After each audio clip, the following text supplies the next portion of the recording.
We're doing. Yeah, it's I'm seeing stuff. He's sort of a character. Yeah. I came in, well, I came in.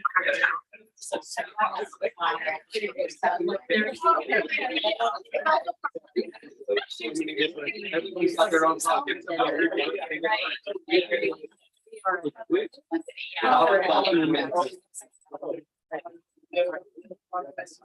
Oh, yeah, it's really. They just need Well, but- Yeah. They're nice, really. There are actually, we had last night. Oh, no,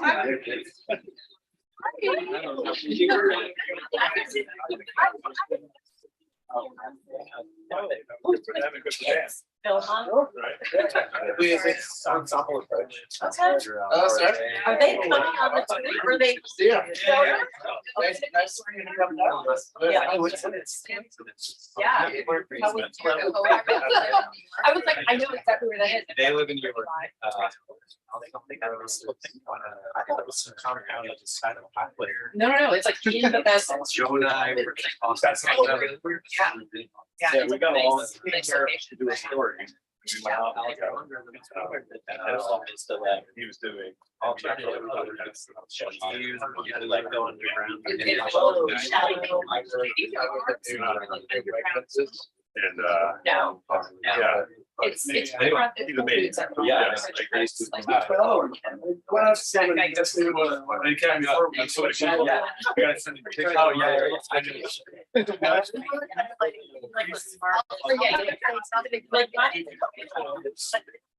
Oh, yeah. Yeah. I mean, there's a company. Yeah. The old Sally. So.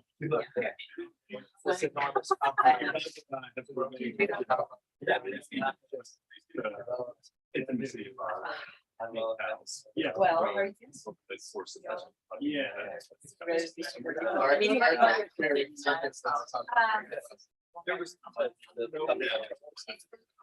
Nice. Like, oh. We'll do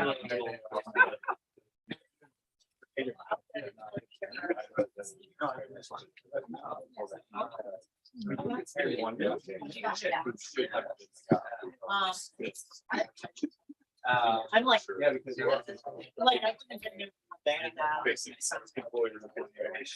That's true.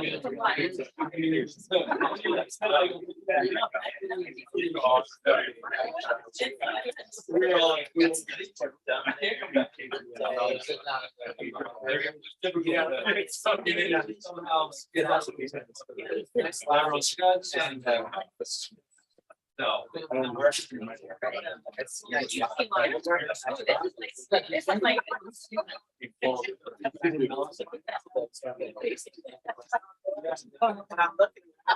I was just thinking.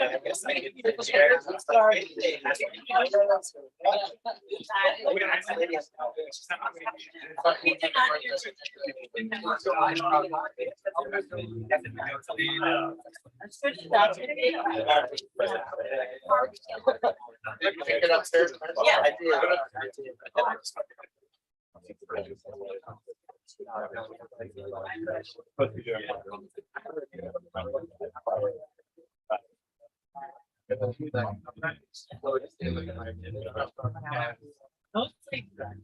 It's funny.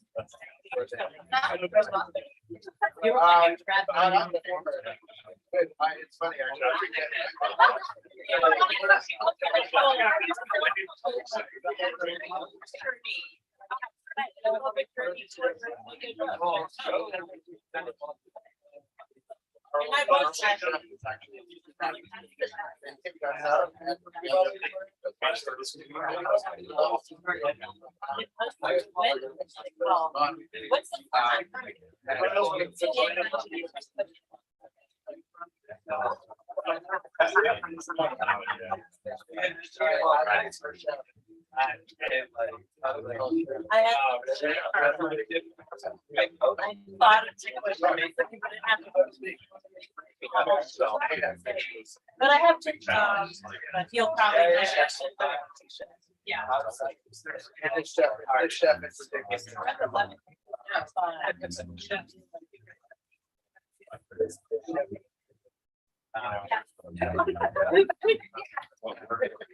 I really brought that back.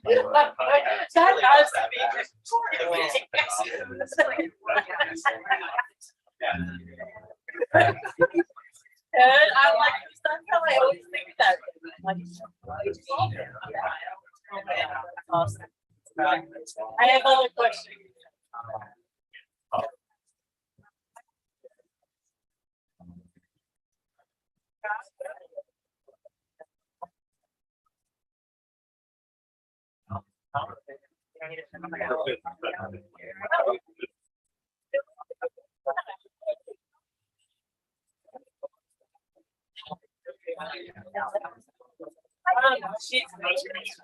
I thought.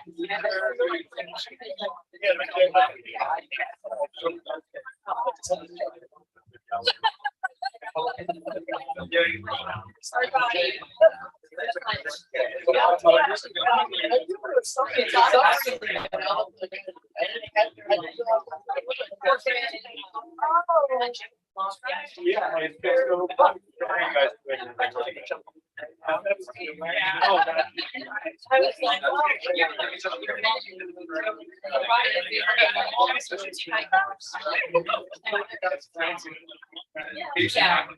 they're actually changing.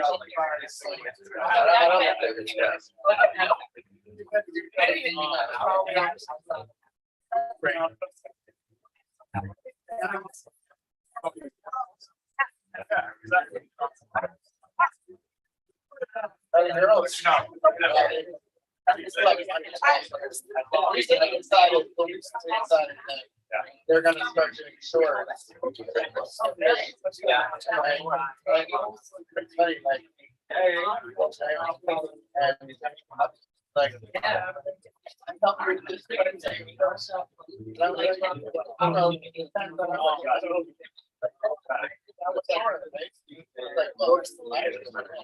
I know.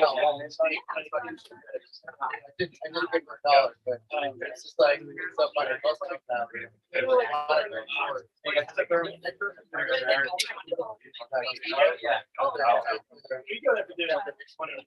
I'm saying like you can get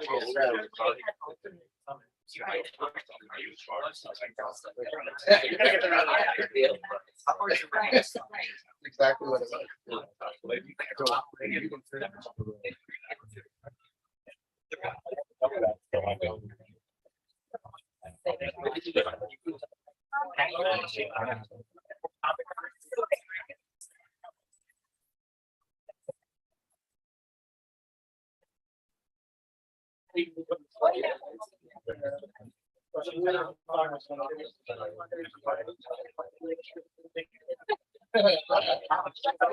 I was gonna say,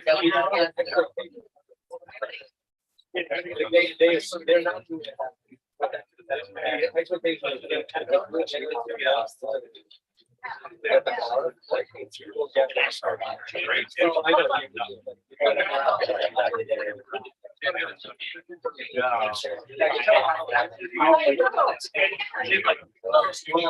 Think about how.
things should be.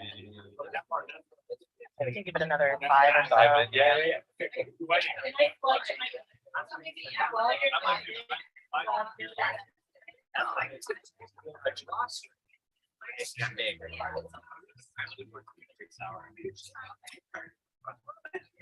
I think I see there.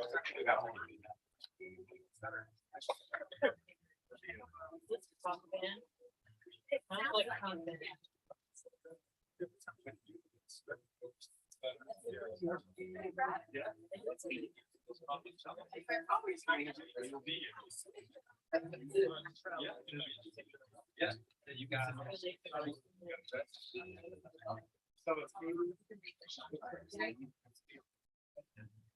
Oh, it's getting.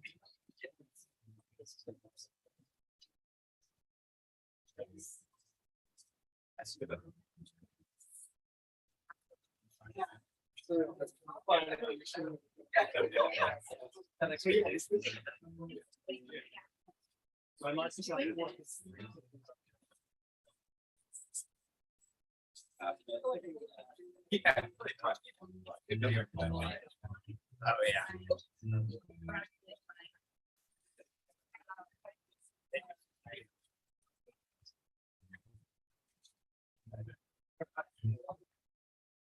Yeah. So there's two or two.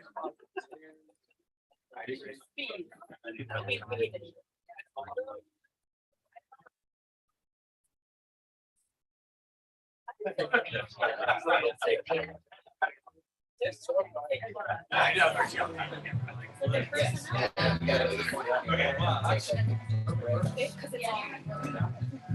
Okay, I guess. Analyzing your personality is the So literally, like one person. No, no, but he's.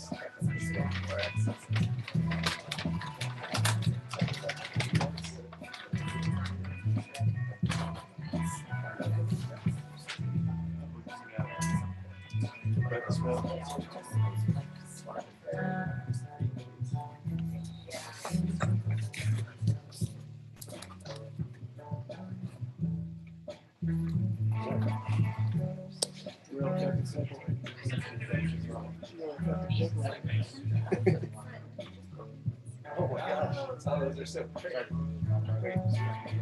That's your water. Yes.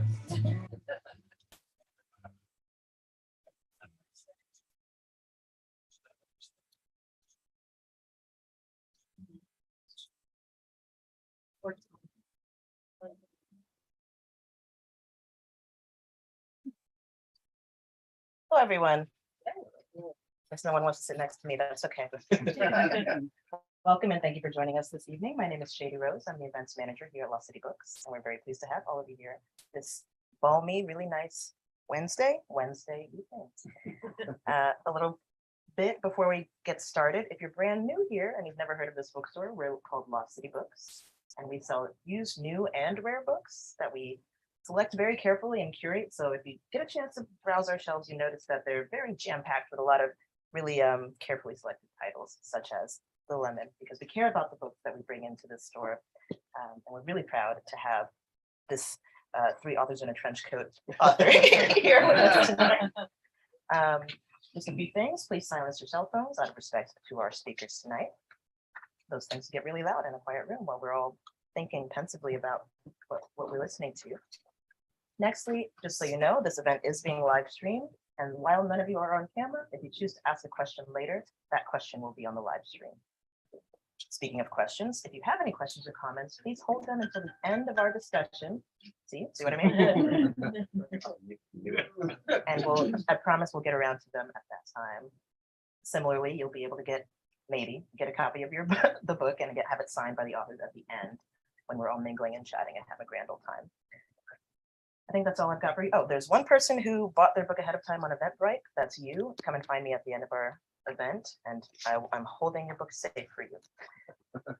Lastly, if there are no books at the end of the event and you still want to order one, we can order a book for you and have it to you in as little as 3 to 5 days. Without anything further, I'd like to present to you SB Boyd, Joe House, and the Lemon.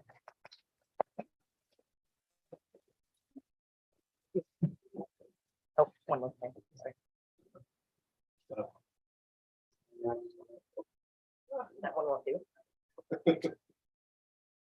I mean, we might be. We just project our. Yeah, project, you'll be fine. No, that's. We good? So we thought that we would kick off with some reading of the actual book because it just came out yesterday and folks may not yet have had a chance to read all the way through it. I read all the way through it, but I've had it for months. So I think we're going to start with a reading A reading, yes. from the book. A reading from the Lemon. From the Lemon.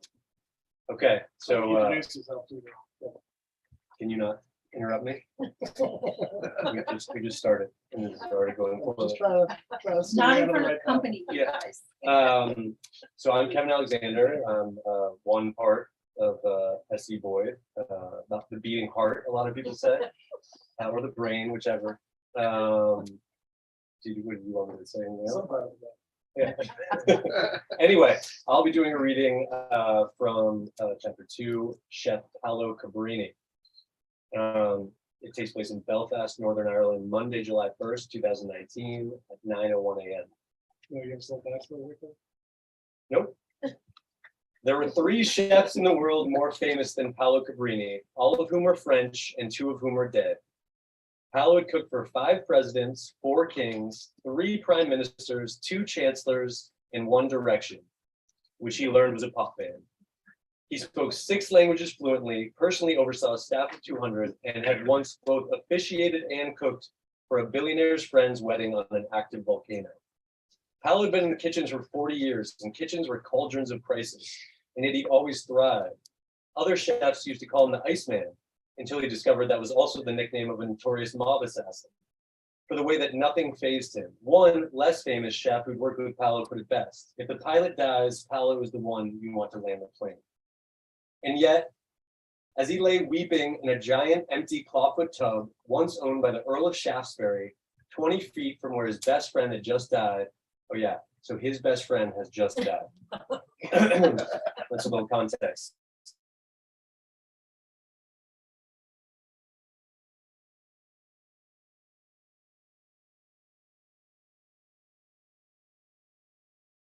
Had a picture that made it look like Paolo was touching his dead and arguably even more famous best friend's privates. And for his silence in that matter, Paolo had given this man what, 10 pounds? He smacked himself in the forehead. Stupid. Maybe he could go downstairs and take out money from the cash machine in the lobby, but how much? 500? Make it look like a bribe? What was the legality of all this? If this picture came out, would he be arrested, charged with a crime? He'd only agreed to the man's plan because he wanted Doe to have dignity in his death. He wanted his friend to be remembered for all the truly remarkable, world-changing things he'd done, the way he touched millions of people all over this planet, for his cynicism about the things you should be cynical about, and his unfettered curiosity and earnestness about the other stuff, for his passing to not become a punchline. Thinking that he was doing all this for the man momentarily steeled Paolo. That sort of man should not be found dead self-pleasuring. That's Spoiler. that sort of man deserved to die a hero. And so Paolo got out of the tub and he took the dress shirt he'd meticulously folded and placed beside the tub's ornate claw feet and began to put it back on. He tried to figure out his next step. In the distance, he thought he heard the faint whine of a siren. Please, no applause. Hold your applause. I'll encourage him. So a little backstory on this. One of the characters in this book is named Katie Horatio, and she's sort of a struggling internet journalist, and she works at a horrendous click mill, and she's on thin ice. She's been put on probation by her horrible boss, and we're getting her at the moment, like right after she's been told if she doesn't come up with a hit story by the end of the day, she's going to lose her job. And also additional context, over the weekend, she threw up in an Uber. And so she incurred a $150 cleaning charge in an Uber, which is actually a legitimate thing. I asked an Uber guy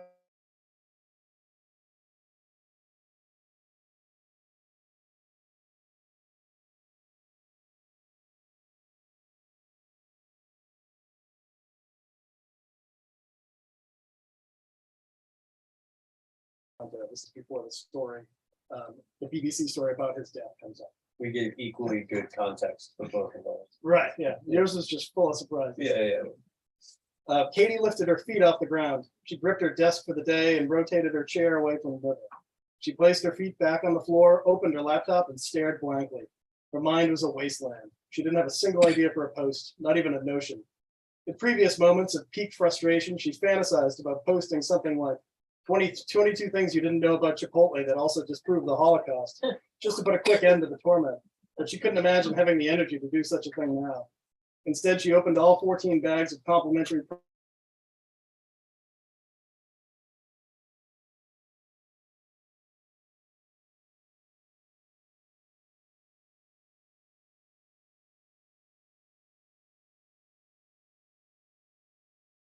enough for some people to respond verbally, audibly, which had never happened before.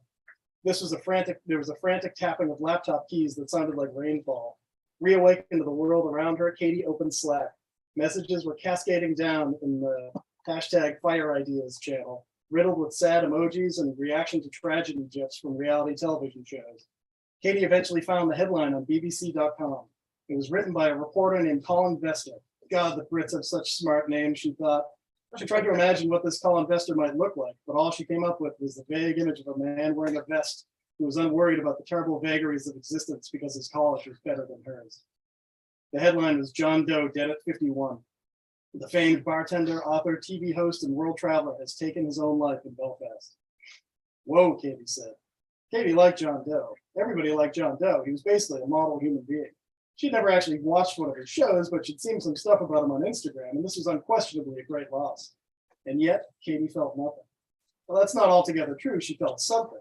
She felt the impulse that ruled the lives of writers like her, the impulse to take a moment of great import, strip it down, and sell it fast.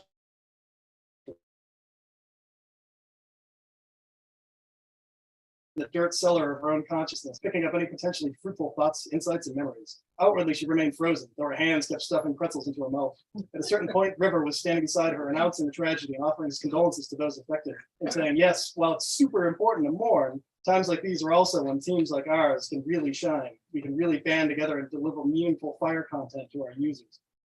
As a result, he said, he's offering $150 to the writer who can produce the most shared piece about John Doe by noon.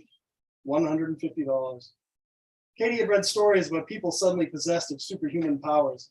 Parents who lifted garbage trucks off of children, women who fought off bands of assailants, a 12-year-old who swam across a rushing river to save some kind of a dog.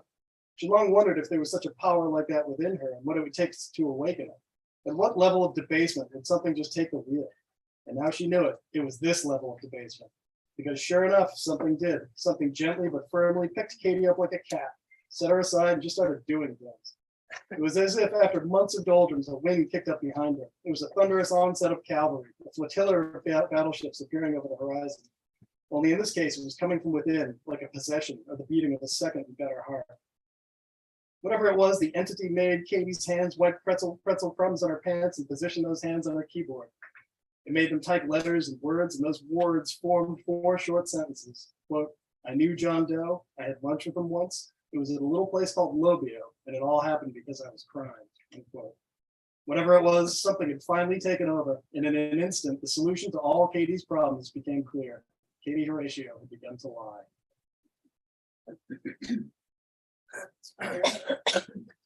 So Katie lied, and here's what happened as a result.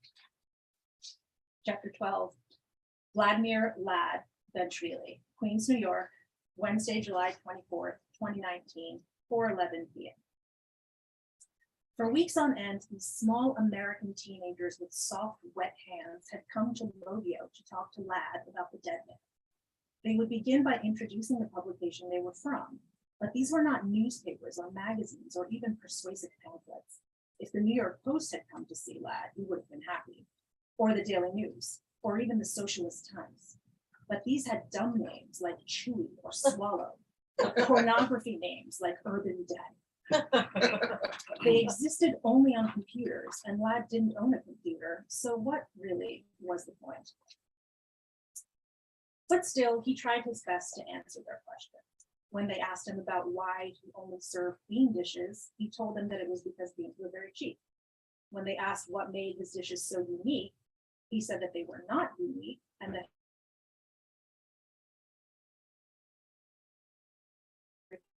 Georgian cook. Part of owning a restaurant, he stared at them for a count of 12 and said, pass. All of these answers seemed to delight these fairy-sized water-handed scribes.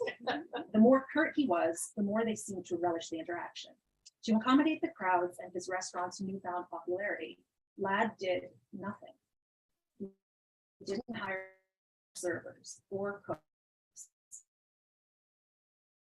Even though for years, 2 of his booths in the back lacked tables. He didn't even order more beans. This meant that by the time half the crowd got to the front, the restaurant would already be out of food. Ladd wouldn't tell anyone beforehand. He would just wait until the beans ran out, then shut the door, lock it, and put up the closed sign. He'd expected these inconveniences would mean the crowds would thin out. He thought that after the oversized toddlers wrote their phone stories, things would return to normal. But judging by the line already forming when Ladd walked into the restaurant weeks after the first of them had come, that was not the case. When he got to the office in the back of the restaurant, his son, Jan, was sitting at his desk. Jan's first order of business had been to print up 100 t-shirts, half red, half white, with Lobio and Georgia's 5-cross national flag printed on the front, and a stenciled picture of the dead man on the back, along with a quote from the most popular story. Quote, "Dough had the power to change restaurants, and he didn't want Lobio to change. It was already printed." The first day Jan had peddled them, $20 each cash, for the crowd in front, he'd sold out in less than an hour. The next week, he'd come back with 300 and sold out in 2 days. Ladd could see how proud Jan was of the t-shirts, and so when Jan said he was quitting his club promotion job to work strictly at Lobio, Ladd had pretended to take it in stride, but was secretly elated. It was what he'd wanted all along, and when Jan had said he wanted to make the decor fresh, Ladd did not stand in his way. Perhaps this explained why there was now a mural that stretched along one of the interior walls of the restaurant.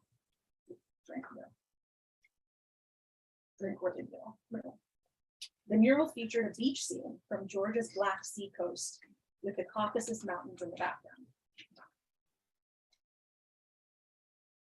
Like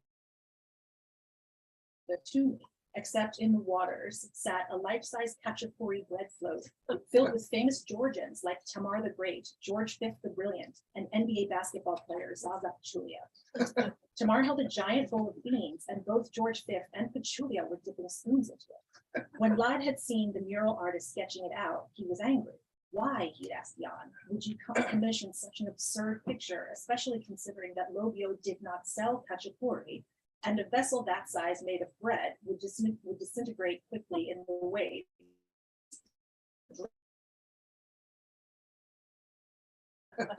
Jan had waved him off. People will go crazy for it, Dad. They will all want to take pictures and post it, but it doesn't make sense. Exactly. Jan was right. Every single customer of Lobio who was not old and Eastern European took a photo next to the mural with their phones. Jan told him that the Instagram account earlier now had 78,000 followers. Followers, Ladd had asked, like a cult? Exactly.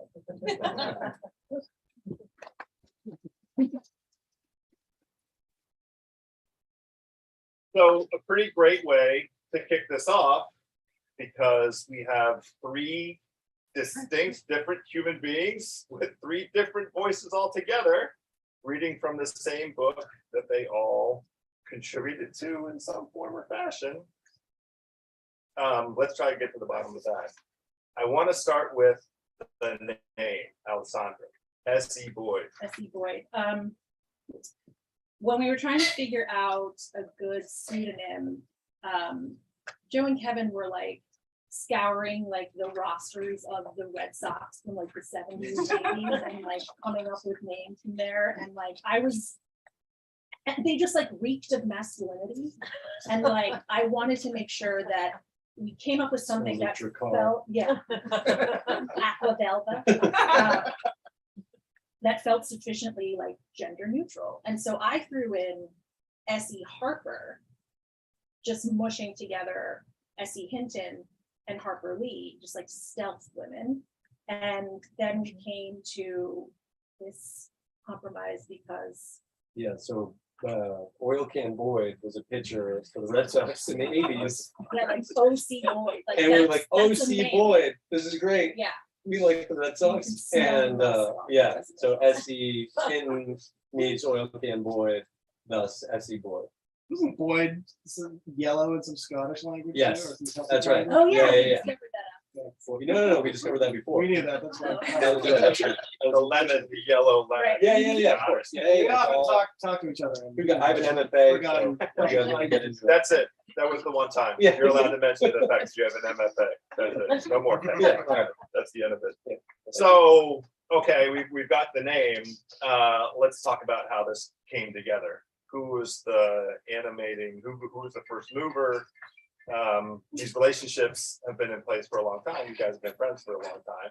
Worked together in various capacities, authored articles, books, edited books. How did it all come together? So you're, Yeah, Kevin and I had known each other for 20 years, something like that. Yeah. So we both came out of the Boston journalism scene together. We both worked at Boston Magazine together. We both watched in dismay as our industry collapsed and our futures were terminated as magazines fell apart. So for the last few years, we had been trying to for something we could do that'd be interesting. And we wrote like a couple of screenplays together that didn't go anywhere. no, they weren't. Yeah. They're great. They're almost too good. That's the problem. They're just too good. Blew everybody's mind. Yeah. It's fucking Hollywood. Too much- It's so mediocre. Yeah. Yeah. We're just too big of an artist. But no, Kevin had this idea for a premise of like a star in the food world who dies under embarrassing circumstances. And he's known for being like authentic. Like the selling point is his authenticity. And so he dies and there's a cover up because it's embarrassing. And then the cover up spirals out of control and all the people who might be on profit off it start circulating or circling. And everyone's trying to seize control of the narrative. So like a real bonfire of advantages kind of deal. So that was the original idea was that. And then I don't know, I think it was like COVID winter 2020. We're all parents, we were exhausted. It was such a shitty year. And Kevin had finished a book project. I just finished a book project. And we had time, and I think it was after Christmas. We just Kevin started wasn't finished. writing.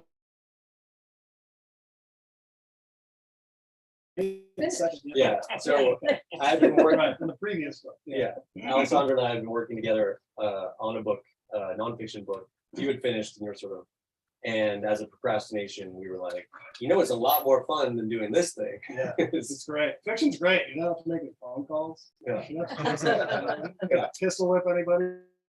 What? Yeah. You just make it up. What Yeah. do you want them to say? So that was it. So we just started thinking about it and playing with the idea and coming up with characters and then just kind of like developing out the characters. And yeah, wrote it pretty quick. We wrote the first draft in about 6 weeks. Alessandra.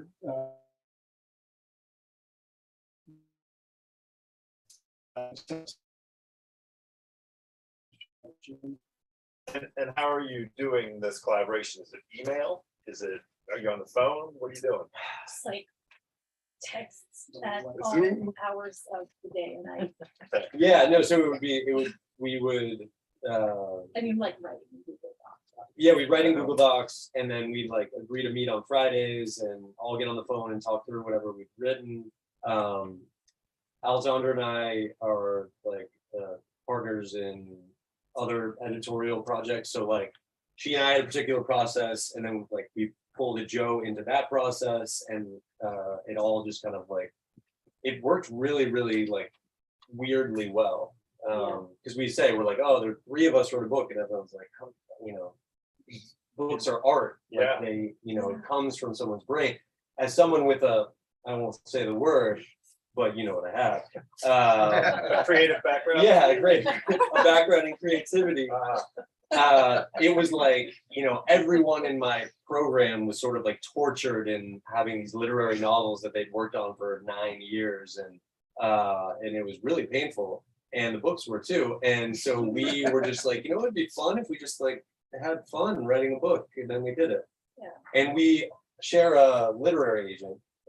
and his name is David Granger. He used to be the editor-in-chief of Esquire for 20 years, and we told him that we were writing a novel, and he was like, huh, because we had books to complete, and you hear that people are working on novels often when you work in the literary field. So he was not enthused about this project at all. And so when we actually let him read it, it was much to his astonishment that it was okay. Yeah, he was annoyed because then he realized that he would have to sell something else. So, but anyway, yeah. So that's how. It's like a writer's room, we did it like a TV show. So we would have Friday story meetings, we would do assignments. All of us would do our assignments over the course of the week. We would just provide like live fire editing. So editing, reading would be happening on the fly, notes would be happening on the fly, changes would be incorporated. We'd get to Friday, most of the changes that have been suggested have already been put in, and then we would talk about what the week we just did, and then pitch for the next week and then assign out and then just keep going. That makes so much sense, because we will get to, as we sort of, work through this, the aspects of this that to me feel like, I felt like when I was reading it that I was watching it. And we will touch on that a bit more, but I want to hit on the inspiration, the central character, the focal point, the gentleman who died. There are obvious comparisons right away, immediately smack you right in the face, with Anthony Bourdain. How about that as like the animating force for this thing? Yeah, so I mean, I come from the food journalism world. I wrote a book that House and I have talked about ad nauseum. That's not the way to say that. About yeah. Really strange. That's Latin. That's a different thing. Than get into that. But about the last 12 years of the food world, and I was going to do a chapter on Anthony Bourdain in that book. And right as I was finishing the manuscript, he died. And really that sort of triggered something that we all started to notice and talk about, which is really the celebrity death industrial complex. So you'll notice when a celebrity like Bourdain dies, it starts off, and it's really because of social media, everyone just starts to tuck themselves closer and closer in. They'll, if they have a picture with the person, they'll post that picture, then it's like a personal thing for them. It's really about how that affected their lives and how they can kind of tuck in closer and closer. And coming from the food journalism world, I saw that sort of everyone was just doing their Bourdain essay, their personal Bourdain essay, and all of that. And we started to see this whole sort of tornado. And so we started to talk about, well, isn't this really interesting? What if he died by accident? Because it created this whole suicide thing and awareness and all these Yeah, great and sort of like, things. he was such a vibrant guy, and that was his whole, like, the thing that people related to him about was just like how he brought, everything to life and kind of took you all over the world. And to know then that there was, this darkness and this suicidal like element to such a personality was something that like knocked everybody back totally. And so then the idea was like, well, like, what if that wasn't true? Like, what if all of this, like just the volume of reaction is actually based on a lie? Like, and that was, wouldn't that be a great premise? Right, and we're really fascinated by that, and how quickly people jump onto these narratives and then just run with it, and then take themselves to places that, like, it didn't need to go. So off of that, we sort of jumped into like, okay, well, where would this be? And someone had said something really smart that was basically like, what happens to the planets when the sun goes out, right? And that was the premise of it. Like, what happens to all, if everything is orbiting around this man, what happens if suddenly he's gone? And so that was sort of where the North Star for us was kind of trying to ask that question. So we pulled people, and anyway, we'll get into that, but that was where it got. Yeah, so let's talk about those planets. I mean, the book takes you through a whole slew of overlapping worlds, restaurants and bars, the media, Hollywood, interior design, assassins. And there's a level of specificity. There is a very smart kind of intelligence that informs each of those worlds. So Alexandra,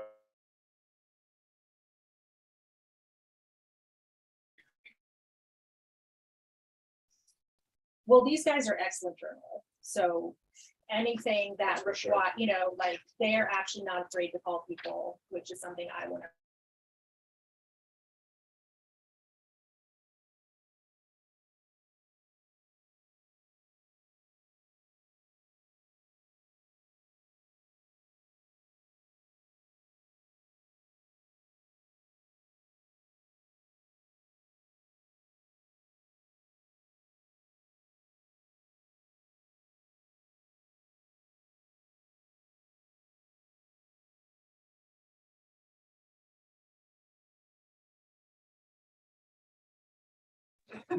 So, and as Kevin said, James Cameron. you know, he's been a food journalist for a long time. So, you know, just knowing all of that. And my family has been in the restaurant business for 40 years in New York. So As immigrants. as immigrants. So I grew up kind of in, you know, a certain era of like New York, like 80s and 90s, which is very, very different from like foodie culture that exists right now. So there was this whole transition that I actually saw kind of from the inside where, you know, like restaurants didn't have like a publicist, you know, like, but now that's de rigueur. And so I saw how my family was like kind of adapt.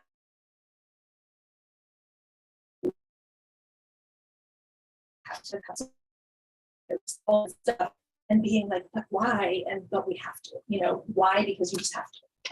But you also, I mean, sorry to talk about your own family, but your father and your brother are in the restaurant industry, right? Yeah. So there's a generation. There is a generation thing. there too. Yeah. So the dynamics of we have, you know, the father. Which, like, thank God my brother was there to like know how to, you know, For sure. like back in the day, you know, put a Facebook page up for the restaurant and that kind of thing. So But yeah, no, I mean, honestly, we would just, if we didn't know something, we would just pick up the phone and call someone in Hollywood that was an agent and call an interior designer in Boston and be like, if you were gonna, you know, put together, I'm not gonna spoil anything. Yeah, But, there's like a crisis communications. As an agent, this is like a master of crisis communications. So I know someone who's like a head of communications for a professional sports team. So just call him and just be like, okay, you're in this situation, game it out 5 different ways. Like, show me your thinking, show me the solutions, where are the wins, where are the losses. And you'd be like, great, you would just be on the phone for like an hour. Just like, let's get going, this thing here, talk to this person, get this thing together. So I lied when I said you don't have to make phone calls and write fiction. You have to make like 4 phone calls. But it's better than making like 100.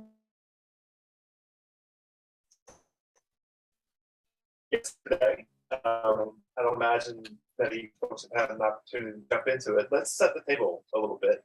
We've heard from Paolo and from Katie and from Lad. Can we do a little bit of, without revealing too much, you know, setting the table? Someone else at the table. Joe, All right, so, talk about Charlie. yeah, so okay, so it starts with the death of John Doe under embarrassing circumstances. His body is discovered by Paolo Cabrini, who's like one of the great chefs in the world. Paolo covers it up, and then gradually the cover up, you know, rotates and starts sucking in more people, including Nia Green, who is John Doe's longtime agent, who's like a wizard at crisis communications, very good agent. So, you know, she's trying to contain the story, trying to keep it on the rails, trying to keep reporters fed so they don't start sniffing around for other things, like doing the things that you have to do when you're really good at PR. And Nia only worked with John Doe for like 22 years, so she's super invested. They're really close. When Paolo discovers Doe's body, a porter named Charlie McCree, who's a Belfast hotel porter, just stumbles into the room. It would almost take too long to explain how that happens exactly, but it's completely plausible. And so Charlie's just like a whack job who's not responding to the site in any sort of a normal way. There's like some sort of disassociative thing happening. But what Paulo knows is that at some point Charlie took a picture of the scene and then kind of made like he hadn't, and then never made a blackmail demand or anything. So now this axe is hanging over everyone's head. When Katie Horatio cooks the story, she says that she has this amazing interaction with John Doe at this place called Lobio in Queens, which is like this Georgian restaurant. And said that it was Doe's favorite restaurant. He never told anyone about it. So all of a sudden that restaurant, which Alessandra read about, just becomes like a pilgrimage site for all these people who love Doe. And the owner can't figure out what the fuck's going on. And And he just thinks it's stupid anyways. Yeah. So gradually, like all these things come together. Cover up gets tighter and tighter. Like there are more like loose threads that kind of come out, and all this stuff, and it just turns into like a very bad situation for them. Yeah. And then Whalen, then Oh yeah, yeah. So and then the sort of last piece of it is this guy, Chef Patrick Whalen, who's this Irish American guy from Boston, who was like the biggest chef in the 90s. You know, think of like a Bobby Flay, Rocco Spirito type of guy who was really at the top. And he, you remember when Rocco Spirito had that terrible show called The Restaurant? That was just, it was terrible. Anyway, doesn't matter. He had that sort of a show, and John Doe was the bartender on it. So he feels in some way that he's owed something 20 years later by like making this guy, even though like he has nothing to do with it, but that's his ego. And he feels right now he's just in Vegas hanging out in what he thinks is Frank Sinatra's old house, just sort of like running out the clock on his life, dating these 20-year-olds, and he's like, oh, this is my moment, like this is my comeback. So he gets thrown into the mix as well. It's like it's all these jackals sort of sniffing around, trying to like bite at the legacy of Doe. So yeah. I want to ask about the structure, because if everybody heard it. Every chapter is one of the characters and a vignette about that character with a date stamp, and a time stamp. And it is very effective in terms of setting the mind's visual image on a course. How did you come up with that?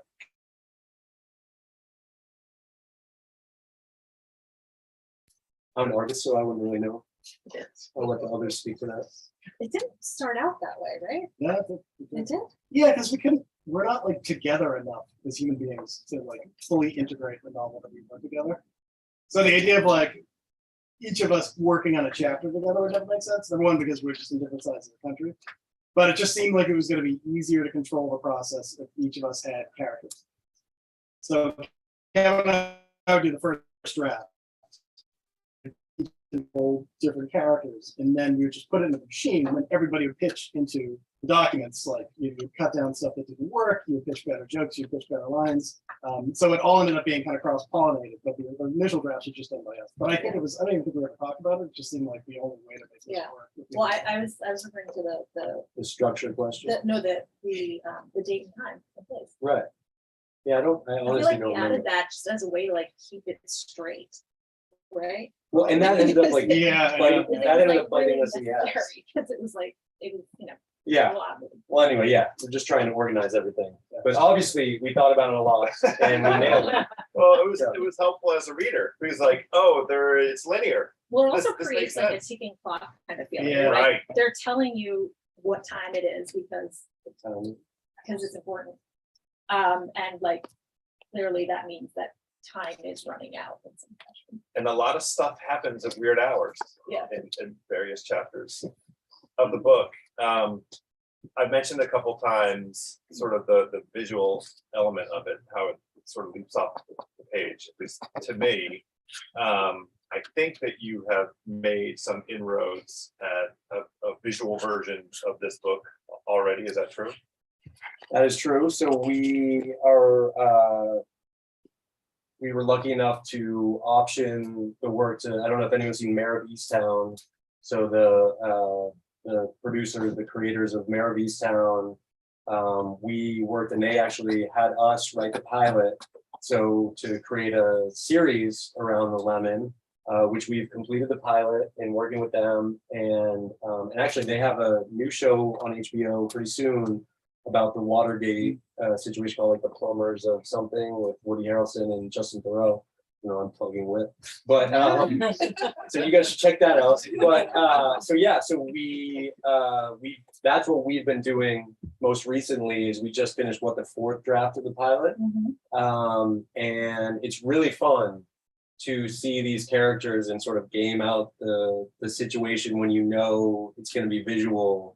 And it's really fun to see like Katie's douchebag boss and give him like a bigger role and play some of that. So Will it reveal too much if I ask each of you to identify who your #1 best choice would be for a character in terms of what actor or actress? Yes. ooh. Yes. I don't think it'll reveal too much. So we really like, you guys know Rob Delaney, Catastrophe and some other things. So he would be a great Chef Patrick Whalen. Yeah. He's from Boston originally. If you ever saw the Funny or Die, like the Mad Men from Boston spin-off, he can nail that accent. And he has like matinee idol looks from like 20 years past if you've like gained a lot of weight. So I feel like that's how I'm gonna pitch it to him in the room. I feel like that's really gonna pull him in. So I give the middle-aged puffiness. Yeah. I really like oh wait, this isn't being. Oh yeah. Anyway, what else? For Katie, I think like Hannah Einbinder from Hacks is one that like we just thought would be amazing. Or like the Mara sisters. Yeah, the Mara Oh, sisters. wow. Yeah. But like Hannah does this thing in her stand-up where she like starts speaking in like a 1950s voice.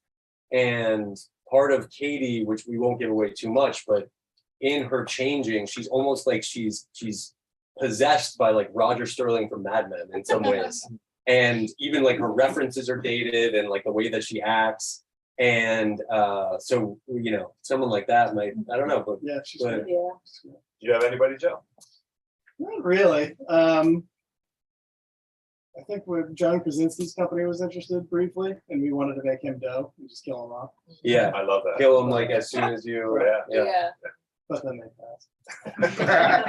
So fuck that. Krasinski's not in the mix. Now we're gonna kill him for real. Are we still recording this? Yeah.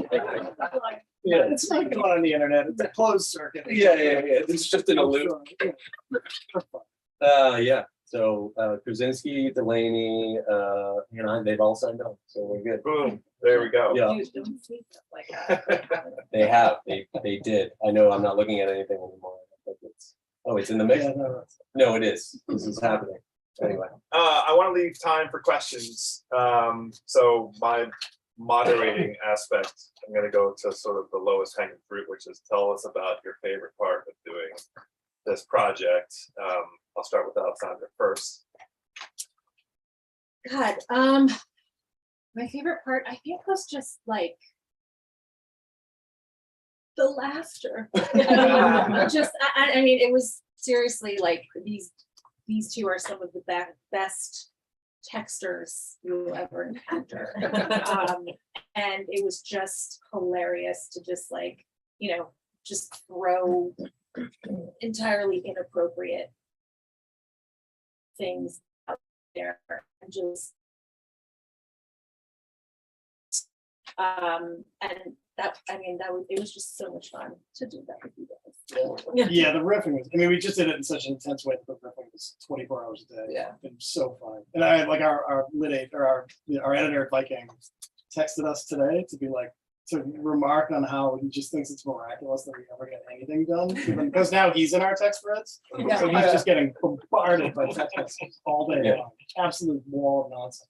Just heavy Caroline in the City references. Yeah, it's all just over the place. nonsense. And he's actually a good sport about it. Or we do it to our agent too, and the agent just Yeah, he drives doesn't me like crazy. Yeah, He's old. he mutes. There's You like can see the mute. there's a swarming aspect to the way we Yeah. text. And then because he doesn't like interact with it, then we just like focus in on him, and I don't think he likes that either. We'll create like alternate realities that he lives in and answer questions on his behalf. Yeah, it's really good. It's really productive. Yeah, we spent a lot of time doing that. That's That's part of the process. Yeah, we have Like, kids. think about writing, is it's not all writing, it's a lot of other shit too. Yeah. No, I would say for me, actually, to, you know, I always loved it when I would get, I would get new material from the others. Because you would look and you'd be like, because one of the worst things about writing sort of on solo projects, and we've all done that, is you never know. Like, you never know how you're doing really until you start showing other people. But you were getting like this live feedback, and also like, you know, in this chapter, and you go, fuck, that's really fucking good. And you would just be annoyed and be like, all right, I have to do something here. Like, this also needs to be good. And it really kept you on your toes and made you sort of like have to step up. And there was something like that was invigorating about having to do that, but also like being able to be like steal that, you know, like know that that was going to be in a book that people also thought you wrote, and you could be like, well, that was mine. I did that. It's also so great when like you know, the other person's reading and you get a text that's just like a sentence from like the chapter, Right. and it just like, and you're like, Yeah. that's the one. Yeah, exactly. Albino salamander. Yeah, I'm not selling that. That's the one. How long did it take? First draft, 6 weeks, Yeah. and then in edits for I a mean, while, like, because once it goes into vomit the draft. machine, yeah, like. the Yeah. first draft.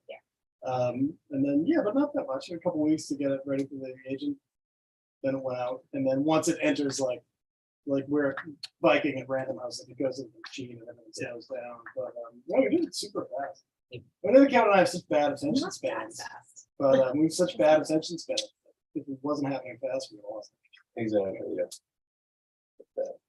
That's all I sort of had engineered. Is anything No. you want to touch on? Let's open up the questions. Then. Yeah. So anyone have any questions? Anyone that came late or anything? Have any? You know, there's another thing called Lost Society. Just if anybody's so much It's a totally different place. coincidentally.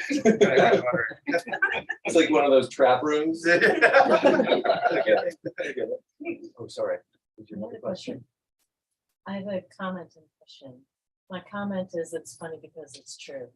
It just really shines a light on, you know, how gross we are. And my question is, are we the grossest people ever? I mean, like this, you know, celebrity death industry is like, I was talking with Al before you started about recognizing particular, is this person? And, you know, little things, but it's a work of fiction, but it rings so true because it just, to me, puts a finger on the pulse of, one of the reviews said to, you know, the zeitgeist of, you know, what happens, you know, and it's so cynical and it's so real. Are we the grossest people ever? I mean, probably, but like, you know, when haven't people been gross? Mhm. But I feel like, you know, yeah, it's cynical, but I don't know. I kind of feel like the characters, like, we really love them, and like, you know, they're acting in a way that they feel like, all right, well, this needs to be my next step, because like they're all operating in this like just completely absurd machine. And you know, I think that we can all kind of understand some of that. And so I don't know, there's definitely bright spots in it, like people change. Patrick has a nice little Yeah. Well, no. Um, Well, if I can jump off of what you're saying, I think that there's an element where like in so much of our society is performative, right? You see people performing, they're performing the act of feeling sorrowful for this dead person that they didn't know or whatever this, and so many of us, especially people in sort of the journalism world, we all know people who are like much better at social media than they are at journalism, and we'll text on the side and be sort of catty about this, and it's like, but they are growing their audiences, and they are just like, and because they're just sort of like selling themselves out into this thing, and it is gross. It's totally gross, but it's so effective. You know what I mean? And you see it, and you're like, the people that are the grossest are the best at it.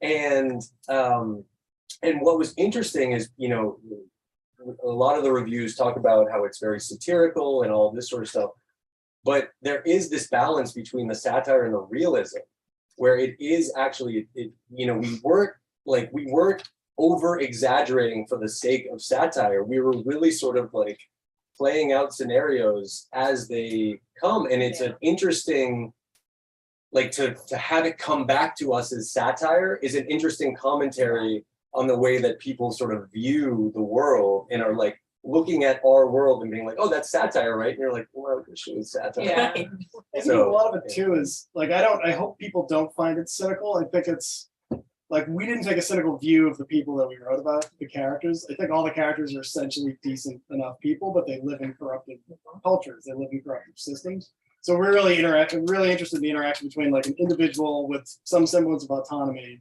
in a culture that has like a set of incentives that were contrary to like that person's autonomy. So like, yeah, the people who are really gross on social media who are really good about it and really shameless about it, like they're just responding to incentives. And I don't think like everyone's like, this is such a narcissistic age. I think if people had this technology 10,000 years ago, they would have been doing the same thing we're doing now. Yeah. It just wasn't available. Now you can get like mass amounts of attention, and you can broadcast all your thoughts and things like that. I think people would have done the exact same thing we're doing now. Possibly with more violence attached to it, the actual rates of violence. But yeah, but I mean, I love that. That's a fun part. Yeah. Yeah. But we never wanted to like let someone off the hook just for the sake of Yeah. letting them off the hook. And I think that's what we were really sort of like stringent upon having that sort of a thing. But that was a great question. Yes. How did you find the process of merging 3 different writing styles so that I imagine the cohesion to the voice of the book? How did you find that process? Like, did you find yourself having a thought of how it's going to be written and then saying, well, I should adjust because it's kind of the way we're going? Yeah, I mean, it's like just Kevin and I have worked together for a long time, and I've been his editor at multiple places, and we've worked together on stories. And the way we work together is Kevin would write a story, and the edit would be very hands-on, and would be doing the same thing, pitching jokes and stuff like that, pitching lines. And we had written a couple TV pilots before, so I don't think that much smoothing over had to happen with tone. I think it just happened on its own as like everyone was participating. in it, Yeah, you know? I think like everybody got in there, and everything. And I also feel like we talked so much about it, like just constantly. You're kind of like steeped in the way it's supposed to go, Right. sort of, right? Yeah, I mean, I would relate it to a language. Like there was a fluency, and it's like as we all got steeped in it, and because the initial drafts were happening in a short time, it's like we were all on our own sort of like immersion program.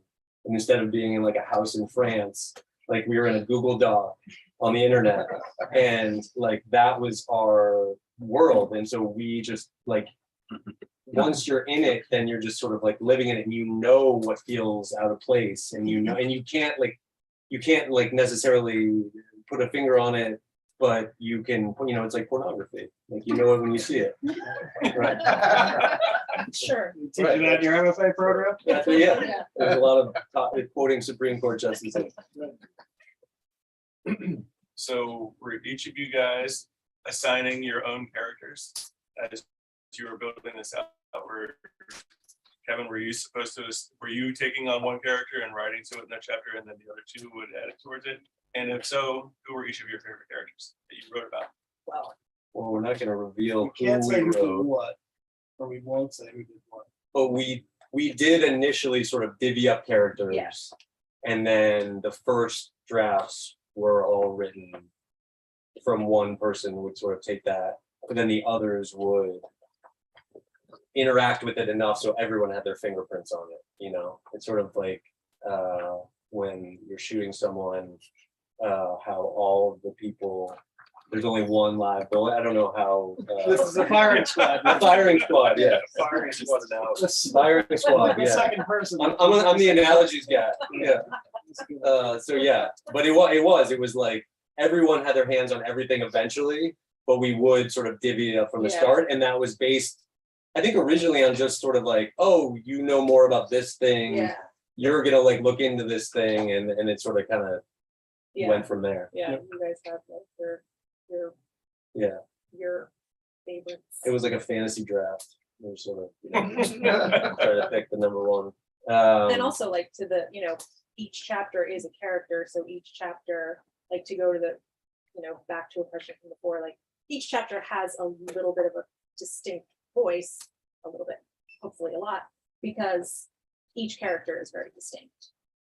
So that helped. I mean, I can't imagine writing, the approach that we would have to take to writing something that was like from, where like it was just everything everywhere all at once. That's too much. As far as like the characters and plot. How did you push those individual chapters towards the arc of the story in terms of bringing back cohesion? Because obviously, if you're writing a different character in a different time and place, you put the dates and timestamp on it. But how did you carry that through the entire story, and how did that influence the entire story? Did it change?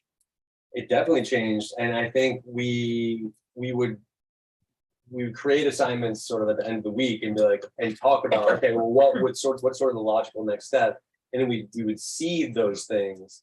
But if the person who was writing that decided that actually when I was writing this, like it actually made more sense to go in this direction, then we would sort of see if that made sense and let that play out. But we also had a lot of dead ends, like where we would write something and be like, no, it doesn't work. Like, let's kind of keep it moving. But Kevin wrote Matthew McConaughey.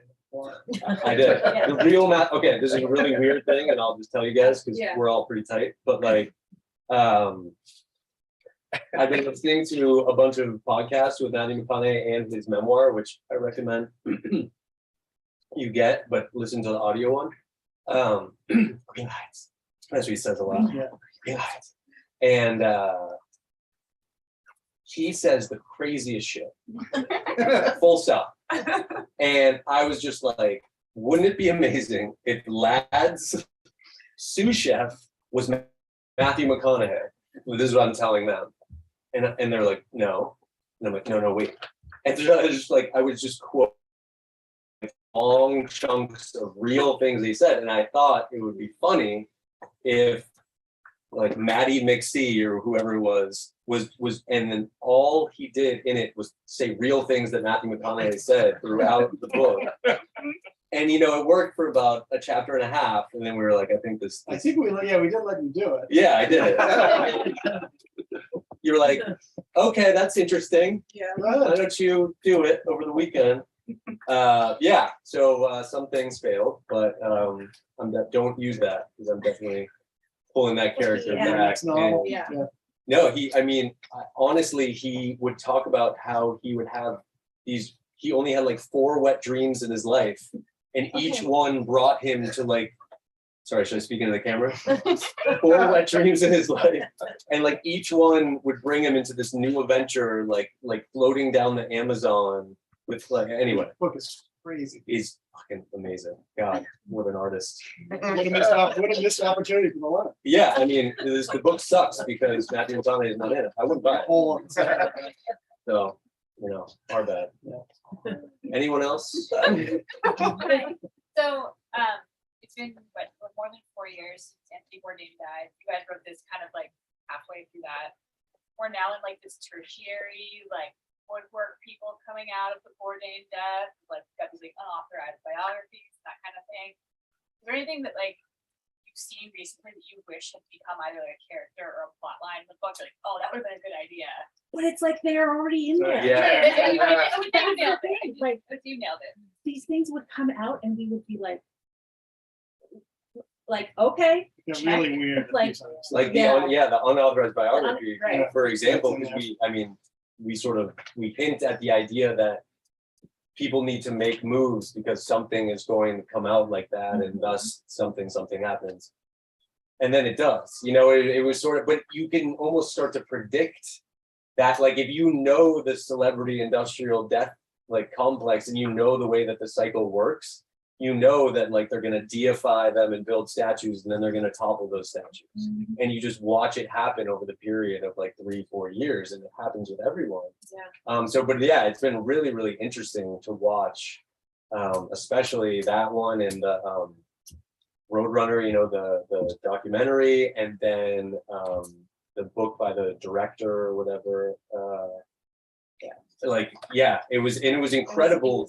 And it's even crazy when we were pitching the book and we were bringing it out to different publishers. A lot of people, this was early enough that people were a little bit scared of what was happening, and it's too soon and all this sort of stuff. And then now that this has come out, like it's way past too soon. It's too late. Like it's like all of this stuff has happened. So that's been a really interesting thing to kind of witness. And we always talk about, like, this book isn't a book about Bourdain. Like, a lot of people thought that maybe we were doing like a Primary Colors Anonymous, which is an old reference to the sort of a Bill Clinton era book by Joe Klein. Yeah, where he was sort of behind the scenes talking about Clinton, and he went anonymous, and we were like, no, we are taking a piece of the Bourdain story, what happened, and a character like him, and then we're setting it sort of on our own path. I mean, John Doe is not, like, he's dead. Like, he doesn't even appear in the present day timeline of the book, obviously. And his name is John Doe. Like he's really a cipher, and everybody just projects what they want onto him, and reflect, and it reflects something back onto them that they value. And that's what we were so interested in. Yeah. That was like the premise of the book, like what happens when all people. Yeah. And it could have been, it could have been like if we were in the 90s, it would have been Kurt Cobain. yeah, if we were in the music industry, it would have been David Bowie, or Prince, or anyone. Or Gallagher. That's what I'm doing. Comedians. I'm just giving examples of people who have changed sort of art. People who've died. I just look at houses like this is so dumb. Yeah. Anyway. The John Doe question. I was wondering why you named it John Doe, so you stands. Yeah, well, it started out just as like Just a a placeholder. placeholder. Yeah. We were like, we'll figure out the name later, and then it became pretty clear that it was just better to be a cipher for everyone else. Like, his name doesn't mean anything. It has nothing to do with the way that it reflects how you feel about it. It's so MFA. Oh my God. I didn't say it. You'll notice. I should have made it my baker. Now, that would have been. Question from Denmark. Oh, Hey. another one? I know, right? What do you think about consultants and agencies that wedge themselves between authors and publishers for profit, sometimes without really contributing anything? Awesome. Those ones suck.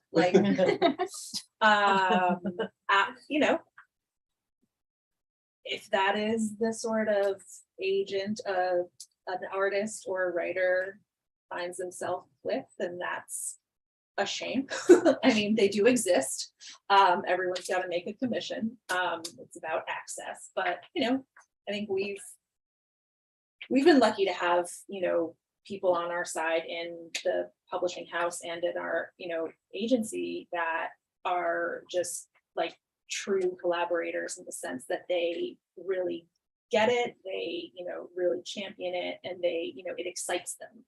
And I think the majority of people, it's why would you go into book publishing if you didn't actually really care, because it's industry. Anyway, Love it. yeah. But it's just it will grind you down.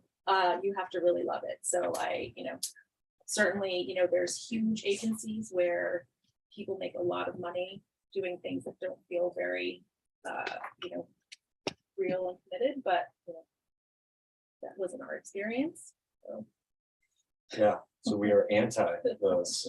If we are gonna collectively come out against any other Denmark questions or any of the Nordic countries. Oh, good, no. All right, are we good? Anything else? Wonderful. Thank you all so much. Right, for yeah, joining thank us. you all.